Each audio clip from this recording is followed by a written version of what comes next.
Huh. Okay. I wasn't expecting Fairy Tale to go that far, but yeah, that happened.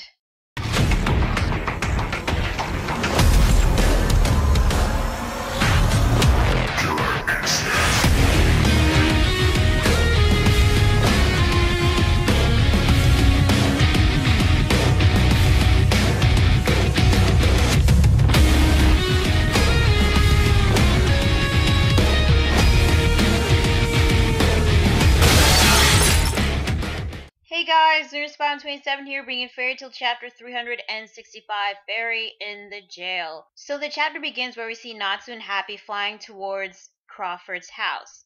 They manage to get there, but they are too late because the place is completely empty. However, they smell something, and the smell is coming from that spilled tea that we saw from the previous chapter. Apparently, I was right. Erza and Minerva's tea that they were sipping from the previous chapter was drugged by sleeping pills. Natsu is so pissed off, he punches the ground, destroying the entire home.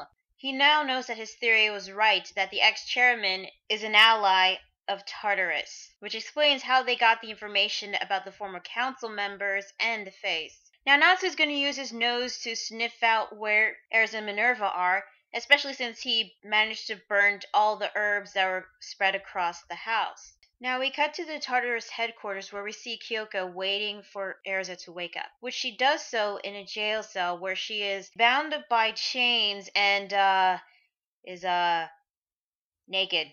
Okay, I gotta be honest here. When I first read this chapter, when I saw Erza naked again, I was like, oh my god. And you guys have told me in the comments to prepare myself for this. And, well, I will admit, this fan service here is used in a mature way and not just, hey, look at boobs and all that, like some of the fan service in Fairy Tale. I do know that in some parts of history, I think prisoners would be stripped and whipped as a method of torture. So the reason why Erza is completely stripped is because she is going to be tortured. Although part of me wishes that she has at least like one piece of clothing. But this is fan service used in a mature way, so I will let it slide. I'm still a bit iffy with it, but I'll let it slide for now. Besides, I'm pretty sure there are anime and manga series that actually show people getting tortured while they're naked. That is even darker than here in Fairy Tale. Anyway, Kyouka tells Erza that the ex-chairman of the Magic Council was an ally of Tartaros, and once their plan is complete, he'll be made head of the council. Wait, is it head of the Magic Council? Because the majority of the Magic Council's dead. So why would he be head of a Magic Council if all the council members are dead? That doesn't...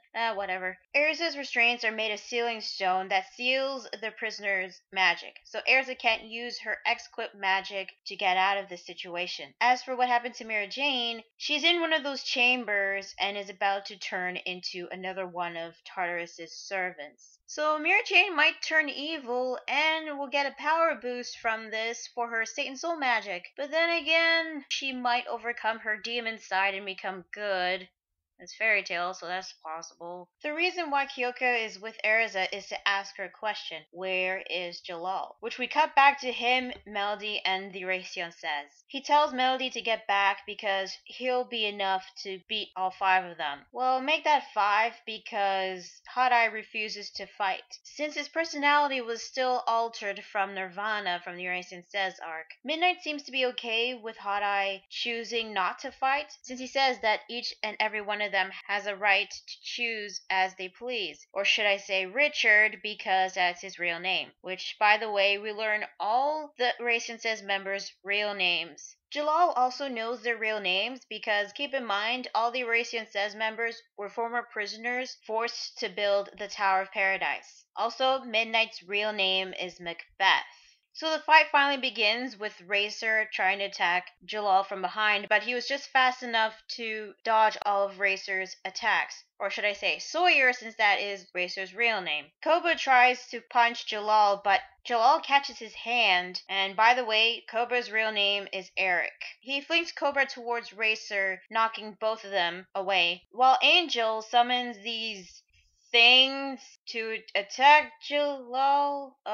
Okay, one of the comments told me that this is some sort of angel summoning magic, which is weird because those things are supposed to be angels. So I guess celestial spirit mages can learn other types of magic, since I guess she's no longer a celestial spirit mage. So I got a question. When the hell is Lucy gonna learn other types of magic? You know, because once she loses her keys, she's completely helpless. And I'm not counting Uranometria because she only used that technique twice. Oh, and by the way, Angel's real name is Solano, as in Yukino's sister. Yeah, it's been confirmed that Angel is Yukino's sister. Not really a surprise there because, I mean, if you see her appearance, it's kind of similar to Angel's. So I guess that means that maybe eventually Yukino and Angel will reunite or something. Well, anyway, those little angel thingies surround Jellal, but he manages to blow them away. Now, back with Erza and Kyouka, Kyouka still wants to know where Jellal is since he is a former council member. However,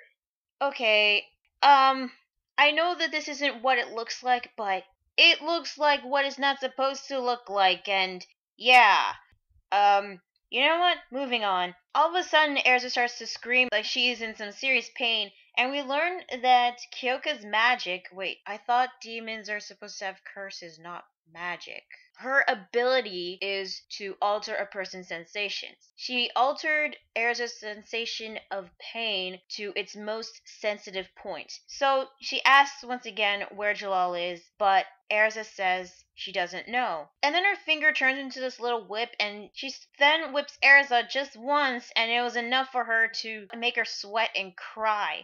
And okay, well, I really hope this panel isn't implying what I think it is, because in one of the comments, it told me that Erza in this chapter peed herself. I think this is sweat, and I hope to God it is sweat and not pee, because that would be just, jeez, that would be just, no. Anyway, Kyouka decides to tell Erza their plan. In order to release the seal on Face, they had to kill all the former council members. But eventually, they found out the names of the 3 that sealed it. They managed to kill 2 of them, which we don't know who those 2 are, by the way, but I guess it doesn't really matter at this point. And only 1 person is left, which if you haven't put 2 by 2 together, yes, the final person is Jellal. You know, now that I think about it, from the previous chapter, Cobra did mention about their first job, and then you see Jellal, so maybe their first job is to kill Jellal. So are the Oracion Seis still allying themselves with Tartaros?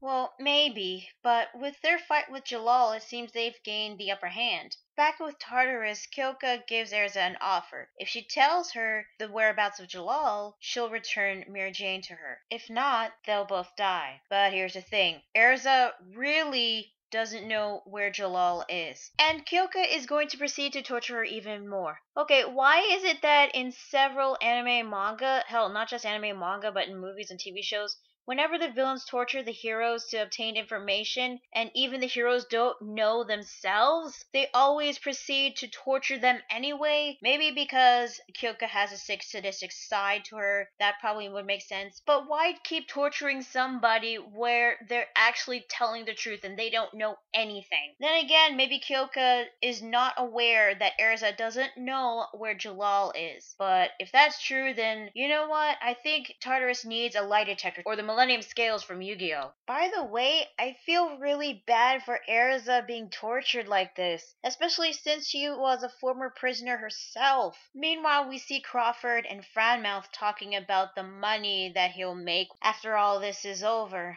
Well, these 2 seem to be good buddies since the only thing they have in common is money and power. However, they spot something out in the window. They freak out because nobody was supposed to find Tartaros headquarters. The flying object that they saw turned out to be Natsu and Happy, who have finally found Tartaros headquarters, and Natsu crashes so hard towards Crawford that he knocked out his dentures. Ew. And the chapter ends with Natsu breaking into Tartaros headquarters. So that is Fairy Tail chapter 365. What did I think? Well, for a Fairy Tail chapter, this was surprisingly dark. I am a bit iffy for the fan service, but this is shown in a mature way, so I'll let it slide for now. But Erza getting tortured like that, I felt really bad for her. So now that Natsu has finally found the headquarters, he'll try to save Erza. Not sure about Mira Jane though, because she's getting converted into a demon. Also, I don't know if this is really soon for Natsu to fight more members of the Kyouka, because he was still injured from fighting against Jackal. But I hope backup will arrive, because Natsu can't fight all of them alone. Unless Natsu just rushed right in without notifying the rest of the Fairy Tail members. And that's the case, then Natsu is seriously gonna get an ass whooping. Now, apparently Jellal is one of the 3 council members that sealed face. But in order for the story to go, I think that face has to be released or to be shown. And the only way to do that is for it to be unsealed. Therefore, Jellal has to die. Maybe Jellal doesn't have to stay dead, because he might die and then come back. I guess that's possible. But if Jellal dies permanently, that means the Erza Jellal shippers are going to be incredibly pissed. So it could go either way. And since he is fighting the Oracion Seis, maybe he'll win, maybe he won't. It's still too early to tell. Although I really wish Melody doesn't stand there all the time and actually helps Jellal, because I'd say the odds would be in their favor if they both work together to fight against the Oracion Seis. Now with Kyouka, yeah, she is definitely a sadistic demon harpy. And you know what? I like to see that in a villain. I like to see an evil, true villain in this series. I've always had hope for Kyouka to becoming a threat ever since Tempesta and Jackal were defeated, and she seems to be so far, even though seeing Erza being tortured like that is kind of hard to read. And you know what the funny thing is? In the very first page of the chapter, you get a color page of all the Fairy Tail characters wishing the readers a Happy New Year. And then all of a sudden you get to these pages later on, seeing a naked Erza being tortured. I mean, it's like saying, Happy New Year, Fairy Tail fans! Now continue reading this chapter where you see a naked Erza being whipped and tortured. But I'll give kudos for Hiro for making this chapter dark, even in Fairy Tail standards. So tell me guys, what did you think about this week's chapter? Did you like it? Did you hate it? Do you think Natsu will save Erza and Mira Jane? Do you think Jellal will die? Let me know in the comments below. Also, be sure to like the video if you like it and subscribe for more videos. Also, be sure to check out my Facebook fan page and Google+. So yeah, that is Fairy Tail chapter 365. I'm Lunarspawn27, and I will see you guys later. Bye.